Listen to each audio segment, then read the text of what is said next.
일단 단식으로 당내 분위기를 좀 똘똘 뭉치겠다는 게 뭐 여러 친명계 포석일 수 있는데 그제 단식장에 최근에는 이재명 저격수라고까지 불렸던 박지원 전 비대위원장이 눈물을 보이면서 여러 해석이 나왔는데요.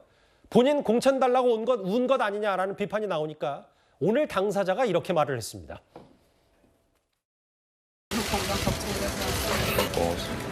잘 지내? 대표님 단식 이제 중단하시면 제가 전에 그런 얘기 드린 적 있는데 저 요리 잘한다고 회복식도 만들어 드릴 테니까 이제 그만 중단해주세요. 언제 한번 봅시다. 굉장히 초현실적이고 좀 그로테스크해 보였어요. 박지원 전 비대위원장은 왜 갑자기 모르겠습니다. 저런 모습 연출한 거라고 보세요? 너무 초연했든지 연민이 들었든지 뭐 그렇게 했겠죠.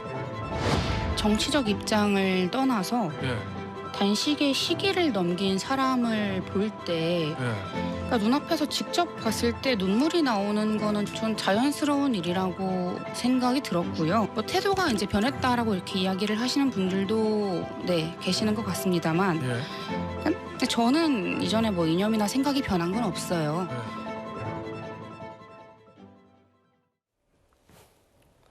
기괴하다. 박지원 전 비대위원장 공천 받으려고 저러는 거다라고 했더니 오늘 본인이 아니 수척한 이재명 대표 모습에 울컥했고 이념이라 생각엔 변함이 없다라고 얘기를 했는데 다음 화면을 보겠습니다. 이게 그 뭐 공천 혹은 뭐 불체포 특권 여러 가지 지금 당내 역학관계가 있으니까 단식과 관련해서 동조 단식도 했고 뭐 명단 관리 얘기 나오고 결국은 단식장에 가거나 혹은 동조 단식해야 또 공천 받는 거 아니냐 명단 관리 얘기까지 나오면서 여러 얘기 뒷얘기 좀 있거든요.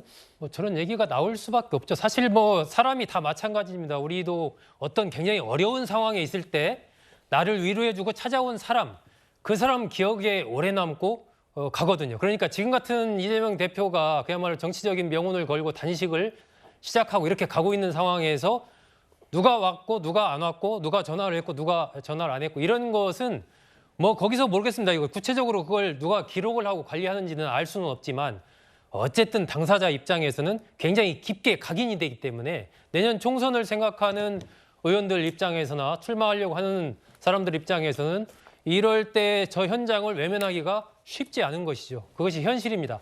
아마 박지원 전 위원장이 이재명 대표를 찾아간 것도 일단 뭐 현장에서 눈물을 쏟았다 안 쏟았다 이것은 박지원 전 위원장 오늘 해명대로 딱 일단 사람을 만나서 모습을 딱 봤을 때 울컥하는 그런 게 있을 수가 있어요. 예. 그런데 일단 그 찾아갔다는 자체가 약간 이례적이긴 하죠. 그리고 이제 거기에서 뭐 회복식을 나중에 해드리겠다, 또 힘을 합쳐서 싸우겠다 이런 말씀을 주고받았다는 것은 그동안에 이제 박 전 위원장이 이재명 대표에 대해서 비판적인 입장을 보여왔던 것과는 조금 결이 다르게 이렇게 해석할 수가 있기 때문에 이례적으로 보이는 건 뭐 분명합니다. 그리고 이런 것이 결국은 내년 총선과 떼어서 볼 수가 없는 것이죠. 오늘 박 전 위원장 라디오 인터뷰도 보면은 추석 이후에 입장을 밝히겠다 이렇게 얘기를 했거든요. 이 얘기는 뭐 어쨌든 내년 총선에 출마할 강한 의지를 내비친 것이기 때문에 저런 행보도 내년 총선과 연관이 있다라고 지금 볼 수밖에 없는 것이죠. 기괴하다는 표현까지 나왔어요. 눈물의 의미 혹은 명단 관리 논란까지요. 저희가 이재명 대표 단식 실내로 들어갔는데 이것과 관련해서도 좀 말들이 많았습니다. 첫 번째 주제였습니다. 다음 이어지는 주제는 그동안의 이재명 대표 검찰 조사 중에 가장 중요했던 어제 얘기를 지금부터 해보겠습니다.